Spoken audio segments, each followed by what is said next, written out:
Hi all, welcome back to my channel Grammar Made Easy. இந்த செஷன்ல நம்ம countable and uncountable nouns பார்க்க போறோம். இப்போ ஒரு லிஸ்ட் ஆஃப் நவுன்ஸ் ஃபிளாஷ் ஆயிட்டு இருக்கும். அந்த லிஸ்ட் ஆஃப் நவுன்ஸ்ல கவனிச்சிட்டே வந்தீங்கன்னா ஃபர்ஸ்ட் புக்ஸ் அப்படின்னு இருக்கு. இந்த புக்ஸை நம்ம என்ன சொன்னா எண்ண முடியும், எத்தனை அப்படின்ற எண்ணிக்கையை நம்மளால கொடுக்க முடியும். புக்ஸ் ஸோ ஈஸியா கவுண்ட் பண்ணிடலாம்.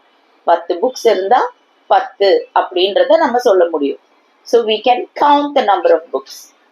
அதனால அது countable noun.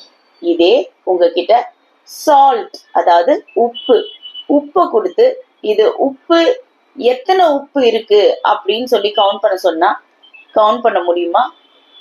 முடியாது. அதுவும் ஒரு நவுன் தான், ஆனா உப்பை எண்ண முடியாது. அதனால அது uncountable noun.